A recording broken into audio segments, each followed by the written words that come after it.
শুভ দুপুর বন্ধুরা। এই যে আমি সকাল সকালে রান্না করা হয়ে গেছে আমার। তো এখন দুপুরবেলা হয়ে গেছে, কি করব, লোকের বাগানের খেতে ক্ষতি হচ্ছে আমার বাগানের ঢালে। তার লোক ঠিক করেছি ঢাল কাটছে, তাই এখন ঢালগুলো তো কাটি কুটি সাইজ করে এবার আনতে হবে। তাই এখন মাঠের দিকে যাচ্ছি, দেখি কি করে কাটি কুটি আনা যায়। ঢালগুলো নিয়ে আসি, ভালো রান্নাও করা যাবে ওই ঢাল দিয়ে।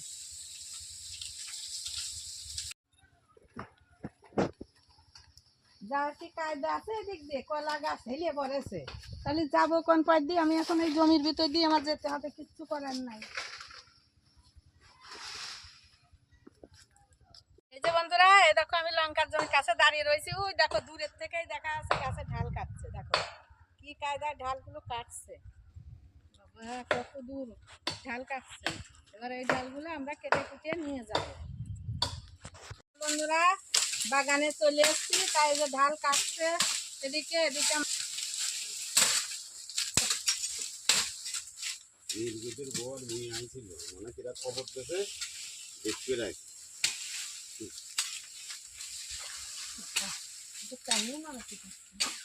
ঢালগুলো কেটে নি, এত ঢাল মানে কাটিয়ে ফুরোচ্ছে না। দেখো বন্ধুরা অনেক ঢাল, প্রচুর ঢাল, মানে কাটি মানে আজ ফুরাতেই পারবো না, এত ঢাল। এগুলো কেটে কুটিয়ে আবার বাড়ির দিকে নিয়ে যেতে হবে।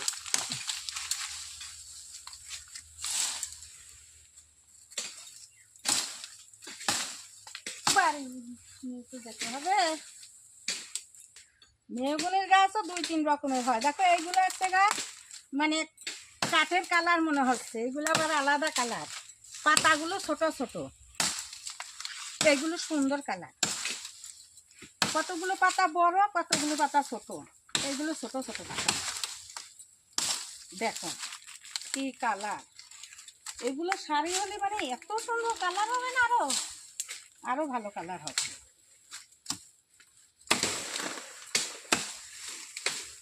এটা ধার কম তো, তার জন্য একটু কাটতে একটু দেরি হবে।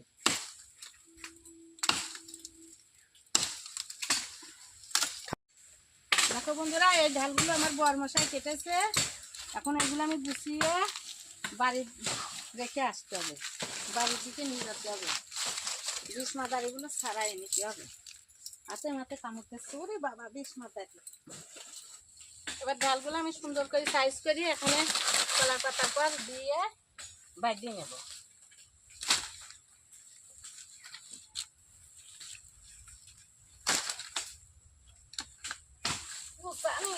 বাবা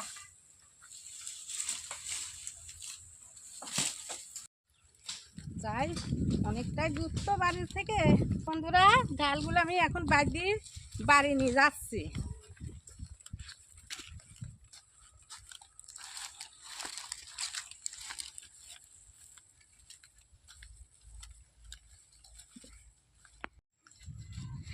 ঢালগুলো যে সুন্দর করে বাড়ি চলে এসছি, এখন ঢালগুলো রেখে যাব। ঢালগুলো রাখারই তো ঠিক মতো জায়গা নাই, দেখি এই জায়গায় রাখি আর কি করা যাবে, সীমিত জায়গা। হাতও লেগে গেছে বাবা।